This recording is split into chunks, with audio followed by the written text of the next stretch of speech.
Apat na raang bagong dahilan. Yan ang idadagdag ngayon sa listahan ng dapat ikatakot ng bawat pilotong Amerikano na lumilipat sa ibabaw ng Iran. At hindi ito galing sa isang fighter jet o isang malaking radar system. Galing ito sa isang bagay na kasing liit ng balikat ng isang ordinaryong sundalo, isang bagay na kaya ng isang tao lang buhatin, itago at itago ulit bago pa man makita. Ayon sa isang Reuters report, nagpapadala ang China ng 400 anti-aircraft missile papuntang Iran darating sa loob ng ilang linggo na lang. Kaya itanong natin, bakit ngayon susugal ang Beijing na galitin ang Washington? At ano ba talaga ang makukuha nila rito? Tila malayo ito isang deal sa pagitan ng China at Iran sa kabilang panig ng mundo. Pero bawat bisis na tumataas ang panganib sa Strait of Hormuz, dahil sa ganitong klaseng weapons transfer, doon din bumabalik ang threat papunta sa presyong langis na binibili natin. Dito, babalikan natin yon ng buo sa dulo. Pero muna, alamin natin kung ano talaga ang ipinapadala ng China at bakit sa tatlong parte. Ang armas mismo, ang totoong dahilan sa likod nito at kung gaano ang ibig sabihin nito para sa China. Ang tinutukoy na missile tinatawa na MANPADS, Man-Portable Air Defense System. Isipin mo na lang, hindi ito nangangailangan ng malaking radar o isang komplikadong launch system. Isang tao lang, isang balikat at isang pindot, dinisenyo ito para bumagsak ng mga mababang lumilipad na eroplano, drone, helicopter, fighter jet.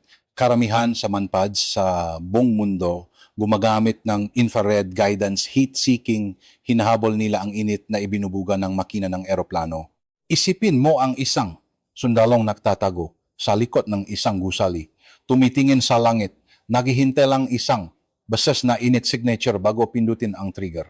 Dalawang clase ang ipinapadala ng China papuntang Iran. Una, ang QE, 12 infrared guided, may operational range na hanggang 6 kilometro, kayang umabot sa taas na 4 kilometro.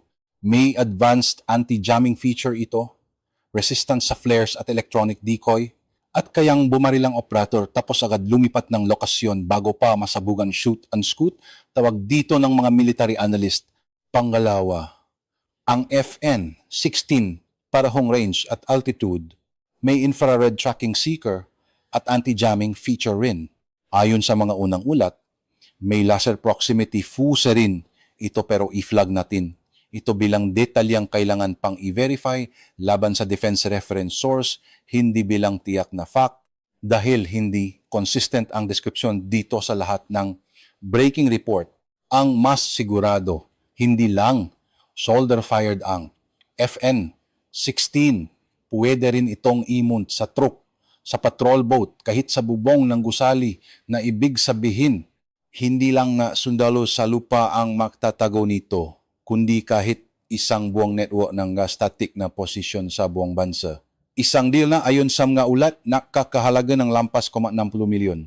Bago pa man tayo pumunta sa kung bakit ito ipinadadala, kailangan nating maunawaan kung bakit napakamapanganib ng klaseng armas na ito. Higit pa sa isang normal na missile, hindi bago ang MANPADS sa mundo. Noong Cold War ay pinamahagi ng US ang Stinger missile sa mga mujahideen sa Afghanistan laban sa mga Soviet helicopter at nanalo nga sila sa laban na iyon. O ang manatirang Stinger, hindi na naibalik.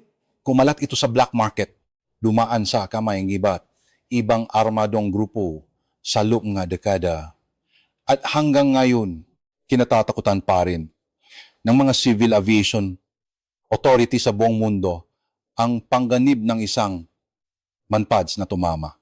Sa isang commercial airliner sa oras ng take-off o landing ang oras na pinakamahina, pinakamababa ang lipat ng isang eroplano. Iyan ang klase ng armas na pinag-usapan natin dito. Hindi lang isang bagay na gagamitin ngayon laban sa mga Amerikanong fighter jet, isang bagay na kapag hindi na kailangan ng giyero, mananatili pa rin sa kamay ng kung sino-sino sa loob ng dekada. Ngayon, dito papasok ang unang twist. Buong-buo, ilang buwan nang sinasabi ng China ang parehong linya tungkol sa girang ito. Itigil ang labanan, bumalik sa diplomasya. Napaka-sensible, tama, publiko, kalmado, parang neutral na tagapamagitan. Pero heto ang detalye na sumisira sa buong linyang iyon sa parehong oras na naksasalita sila tungkol sa peace. Nagpapadala sila ng paratus missile.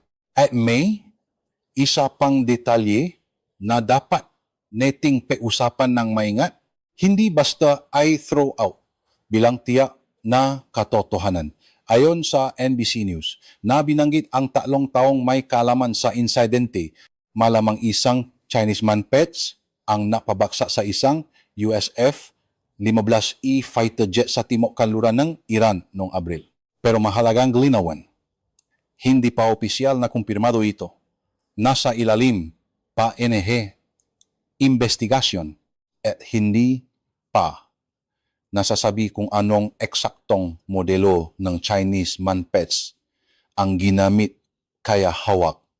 Nating ay papalagay na ito mismo ang QE-12 o ang FN-16 na kasalukuyang ipinapadala. Sa katunayan, ayon sa iba pang ulat, ang Chinese manpets na dati nang maroon ang Iran ay iba't ibang modulo HN-5 QE-1. QE-12 hindi ang parehong dalawang bagong modelo sa deal na ito. Ang totoong koneksyon dito, hindi ginamit na nila ang parehong armas, kundi mas simple at mas matibay.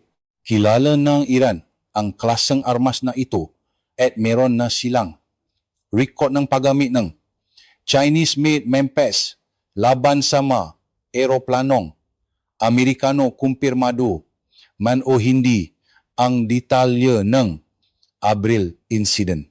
Na madali agad ang China na tanggihan ang buong balita.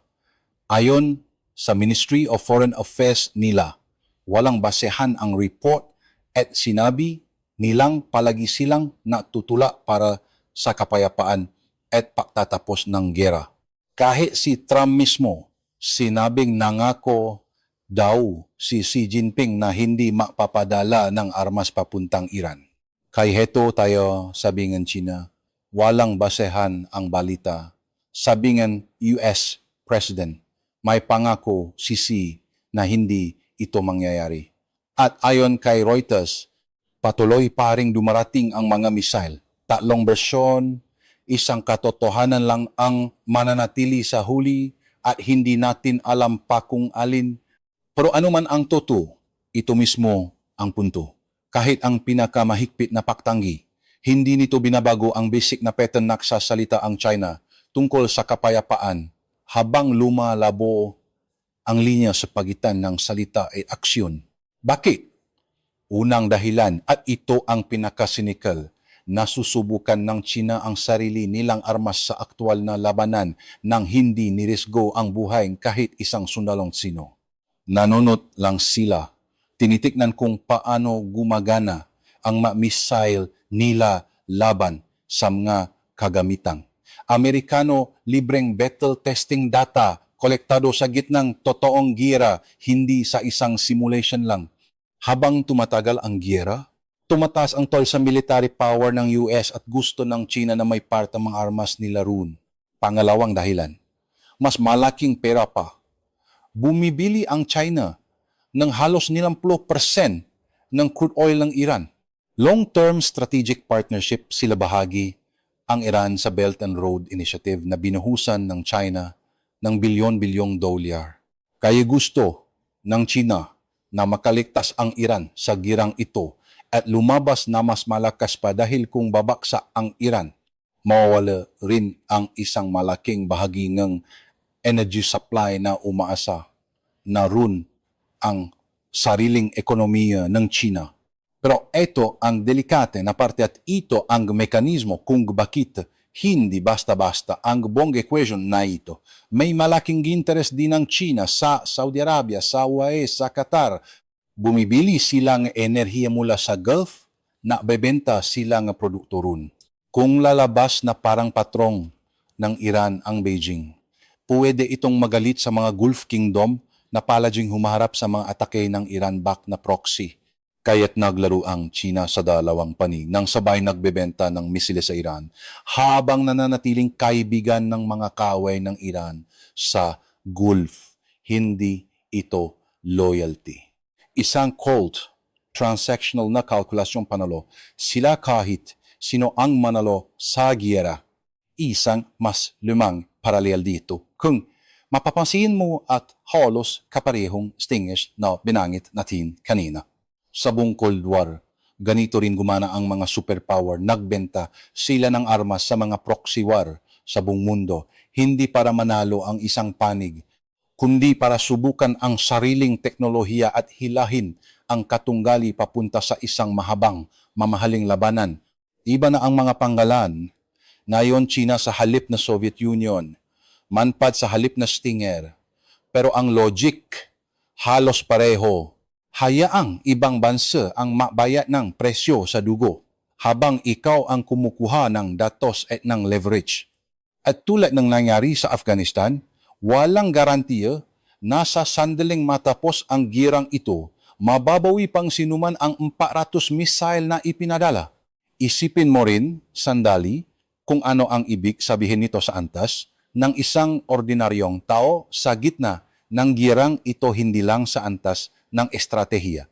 Isang Amerikanong piloto, bago mag-take off papuntang isang mission sa ibabaw ng Iran, may bagong linya na ngayon sa kanyang pre-flight briefing, Manpad threat, hindi na lang radar o fighter jet.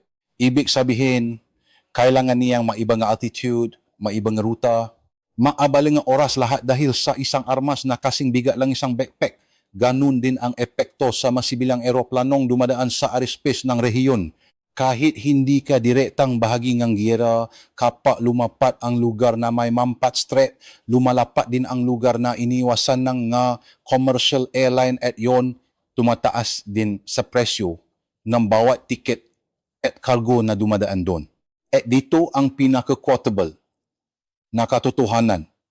Hindi kailangan ng 400 manpads para talunin ang United States.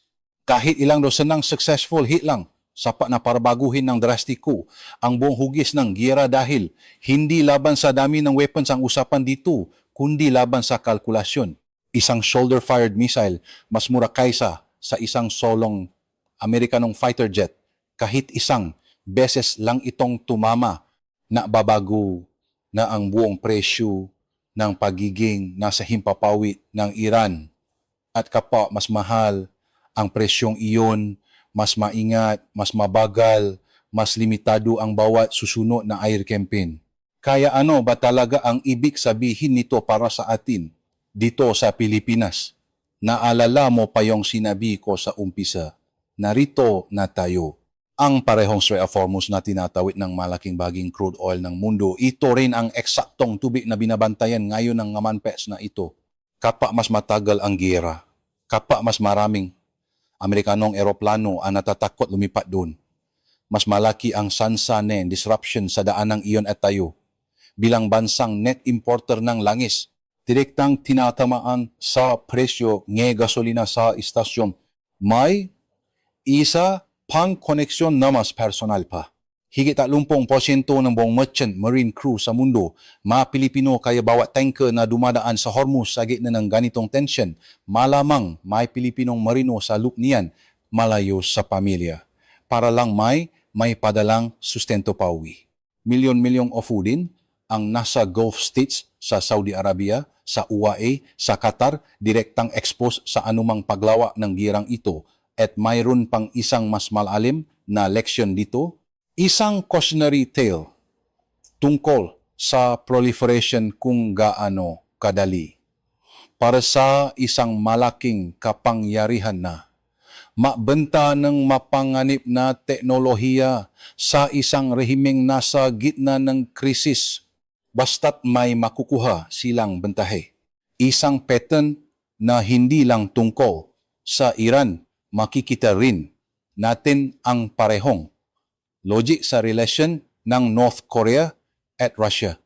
Sa ibang parte ng mundo, isang isolated na estado na bibigay ng armas sa isa pang isolate na estado habang parehong nakikinabang sa kaguluhan. May isa pa ring leksyon dito sa antas ng doktrina na dapat pakinggan ng sinumang nag-isip tungkol sa depensa ng isang archipelagic na bansa tulad ng atin. Ipinapakitang manpats na hindi mo kailangan ng pinakamalaking hukbo para baguhin ang kalkulasyon ng isang mas malakas na kalaban. Kailangan mo lang sapat na dami ng murang armas na nakpapatataas ng presyo ng bawat susunod na galaw ng laban. Affordable mas ang tawag dito ng mga military analysts. Mas mura, mas marami, laban sa mas mahal, mas kaunti. Iyan ang parehong logic na pinag-usapan natin sa mga karagdagang detalye ng modernisasyon ng ating sariling armed forces. Hindi laging ang pinaka-advanced na piraso ang panalo, kundi ang sapat na dami na napapataas ng presyo ng pananakot. Kaya bumalik tayo sa tanong sa umpisa, bakit susugal ang Beijing na galitin ang Washington? Hindi ito sugal. Kung titignan mo ng mabuti, kalkulado ito sa bawat hakbang. Nakakakuha ang China ng libreng battle testing para sa sariling armas. Isang patuloy na daloy ng murang langis at isang estratehikong kaalyado na determinadong makaligtas sa giyera habang pinapanatili nila ang backdoor sa mga Gulf Kingdom na kailangan din nila. 4 na rang missile, hindi sapat para talunin ang United States.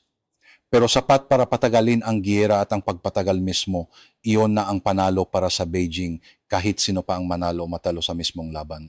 Kaya sa susunod na balitang basahin mo tungkol sa isang bagong missile deal, isang bagong diplomatic statement mula sa isang kapangyarihang nagsasabing gusto nilangang kapayapaan. Tandaan mo ang parehong tanong na itinanong natin dito.